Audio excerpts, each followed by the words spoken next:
节拍超慢跑的技巧要领。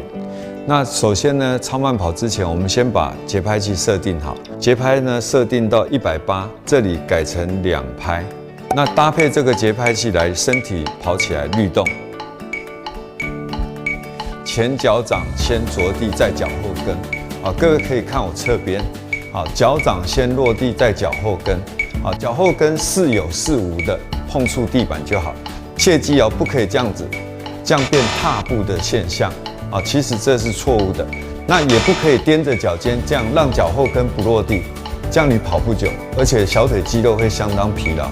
膝盖微屈，啊，各位可以看我的膝关节，啊，在交换的过程当中，膝关节始终是保持一个弹性，啊，没有伸直的，啊，不可以这样，啊，这样就变踏步。